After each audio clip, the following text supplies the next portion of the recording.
I'm Scott, and welcome to Episode 6, Series 3 of Child in Time, Growing Up in the 60s. A special welcome to all my new listeners. It's great to have you here. And look, please leave me a 5-star review and a nice comment. And tell just one other person if you think they'd like this podcast. Helps people find us. Thanks. This time, talking about that first date. But before I do, I'm just going to tell you about something that happened to me a few months ago. I just finished playing golf. I had golf pants on, golf polo, sunglasses, golf cap. And driving home, I thought I can just get to my cafe before they close. I parked, and as I walked towards the cafe, it was empty, save for a lady standing in the doorway. And as I walked in, I went to walk past her, and she said, "Hi." I went, "Oh, hi." And then as I walked to the counter, she walked beside me. And then the barista said, "Oh, Scott, your usual?" And I motioned to the lady. I said, "Well, yeah." And she just looked at me and said, "I'll have a latte." I went, "Okay, well, she'll have a latte." The barista said, "Your usual, Scott?" I went, "Yeah." I thought, what's going on here? Then I turned to the lady and I said, "I'm sorry, do I know you?" And she said, "Aren't you my blind date?" I said, "Look at me. I'm in full golf regalia. I've just stepped off the golf course. I wouldn't dress like this for a blind date." And she said, "Yeah, you look a bit older than the photo on the website. You look a bit like my dad." Gee. Just at that moment, there was a tap on the window behind me. There was a guy there. Well, I suppose he looked a little bit like me. That was the real blind date. And then she ignored me and walked past me. But by this time, all the staff had seen what was going on, and to their great amusement. Yeah, so that was the date that never was. Took me by surprise. Anyway. Okay, first date. I was 16 when I first went on a date. At high school in the 60s and early 70s, you could basically group the boys into, I suppose, roughly 4 categories. There were the good athletes, the super cool guys, the average Joes, or the brainy kids. You could be brainy and also a good athlete. Me, I suppose I was one of the average Joes, but I could make the class laugh. But I was not the class clown, no. So one weekend afternoon, I was invited to a small party. Well, it was only really 4 girls and 4 boys. The girls were from the local Catholic high school. Because, look, there was no way there was ever going to be any romance with the girls at my school in my year. We're almost like cousins because we had known each other since we were 5, after all. The girls there that afternoon were from what was called the convent. It was simply a Catholic school, not a convent at all, although all the teachers there were nuns, apparently.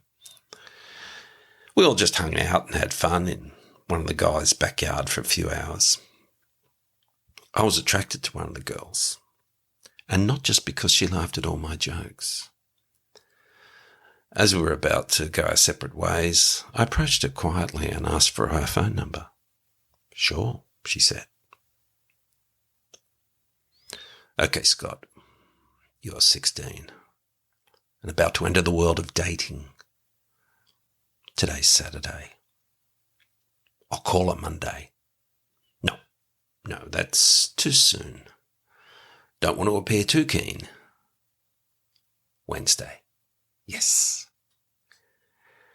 Fortunately, our home telephone had been relocated to a spare room out of the hallway recently, so I could have a call in private. I didn't want my family knowing about my love life. I'd always kept a tight lid on my romances. At least I certainly would have, had I had any. So I called her, and after some small talk, I said, "Do you want to go out?" "Yes," she said. On a first date, what could be better than going to the movies? The movie Woodstock was showing in the city, so I suggested that. Now, being too young to drive, I suggested she meet me on the bus to the city, about a 30-minute trip. I would get on the appointed bus 3 stops before her and meet her that way. Done. I was all set. Well, no, not quite. I'd certainly charmed this girl with my schoolboy humour. Well, I was a schoolboy after all, but that was in a group. This was going to be one-on-one. Totally different. How do I want to come across? Well, I want to keep on being funny, light-hearted, a bit devil-may-care. Also, however, I try to convey that I was a bit of a man of mystery, that I thought about things with my brain, and that most of my thoughts were thoughtful. I'd like to show my softer side and look for an opportunity to tell her that I really liked little puppies, and that I was a bit upset when I saw Bambi's mum get blown away in the film of the same name. I had to think up some captivating chat for the bus ride into town too. At school the next few days, hang out with my friends, I'd say, "What are you up to at the weekend?" "Oh, yeah? Well, I'm going to the movies with this girl I'm seeing at the moment." At the moment. Yeah. I wanted everyone to know. Just stopping short of the deputy headmaster addressing all 1,100 students at the Friday school assembly, saying something like, "And finally, I wish to inform the school that Year 10 student Scott Watson is having his debut date with a girl from the convent who has, against all odds, agreed to go with him to the cinema. The school wishes him all the best and hope he does not come across as too immature." Come Saturday, the weather was perfect as I walked to the bus stop. In my mind, I went over the interesting and witty things I could say on the bus. "Oh, come on, Scott, this is a date, not a job interview." I got onto the bus. It was near empty. Good, we could sit together when she got on. As the bus moved forward, I thought, what if she's not at the bus stop? Will I get off and wait around at her stop? Or will I just go into the city and see the movie alone? As the bus neared her stop, I saw a small figure in a floral seersucker dress raise her hand. It was her. She got on the bus and sat beside me and said, "Hi." "Hi," I replied. The vibe was quite different to the previous weekend. Well, I used up all my material much quicker than expected, and we rode the bus in an awkward silence for the last part of the trip. It slowly dawned on me that the girl beside me was of a quiet nature. Well, at least at that moment she was. The bus stop was very near the theatre, and as we entered, I knew exactly where I wanted to sit. The back row, of course, because that's where couples sit. The 3-hour movie started. I thought, well, what will I do and when? I want to put my arm around her. Will I do the fake yawn move or just put my arm around her? So I waited until about half an hour into the movie. I reached my arm to my right, and yes, we have liftoff. It's around her, and she has not reacted. Great. With my arm in situ for the next half hour or so, I started to notice that my arm was becoming numb. I thought I'd better take my arm back and give it a shake. A moment later, she leant to her left and put her head on my shoulder. All thoughts of retrieving my arm were put to one side. I was not going to move my arm. I wondered how she was going now that she had committed to watching the film at a 45-degree angle as she leaned against my shoulder. Now, by this stage, I knew I was probably veering into the realm of permanent necrotic nerve damage to my right arm. Such was the prolonged lack of adequate blood supply. The movie finally finished and we took the short walk to the bus stop as my right arm hung limply and useless by my side.